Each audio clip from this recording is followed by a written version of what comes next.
এই অফিসটা শুরু করেছি হলো 2017 সাল থেকে। আসলে বেসিক্যালি আমরা ব্যাংকক হসপিটালে এবং বাংমুদাদ হসপিটালে ওখানেই কাজ করতাম।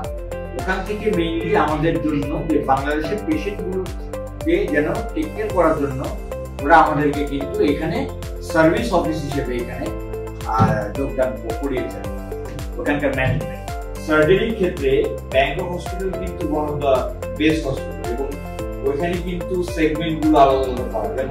ব্যাংকক ক্যান্সার হসপিটাল ওয়াকানাসুর, এবং দেখা যাচ্ছে আছে হলো ব্যাংক হার্ট সেন্টার, তারপরে আছে রিহ্যাবিলিটেশন সেন্টার। তো আলাদা আলাদা করে কিন্তু বিভক্ত হয়। কিন্তু বাংলাদেশে দেখেন এরকম কোনো কিছু পাবেন না। ওরা শুধুমাত্র চিন্তা করে যে পেশেন্টদের কিভাবে করে আমরা মেডিসিন লিখতে পারি। ডক্টরের কিন্তু এরকম টেন্ডেন্সি থাকে, এটা আপনিও জানেন। ফোনে কনসালটেন্সি করেন, সবচেয়ে বলবো যে আপনারা এখানে আসেন, কথা বলেন আমাদের সাথে। কথা বলে আপনারা ভালো মতো বুঝতে পারবেন যে কোনো কিছুর ক্ষেত্রে আমরা ওইখানে কয়েকদিন থাকতে হচ্ছে, কি ট্রিটমেন্ট লাগছে, ওটি করার আগে কি ট্রিটমেন্ট লাগছে। অনেক ক্ষেত্রে দেখা যায় ওটি লাগছে না, এবং অনেক ক্ষেত্রে এমন হয় যে আমাদের এখানকার বায়োপসি রিপোর্টে যেটা আসে এখানে যে তারা বলে যে ওটি করার আগে ফার্দার একটা বায়োপসি করতে বলে, এসএমএসি করতে বলে, সেক্ষেত্রে দেখা যায় যে ফাইন্ডিংসটা অন্য আসে।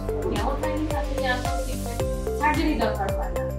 তো এসব ক্ষেত্রে বলবো যে আপনারা আসেন, আমাদের সাথে কথা বলেন, বলে অবশ্যই ইনশাআল্লাহ চেষ্টা করবো যে একটা ভালো ট্রিটমেন্ট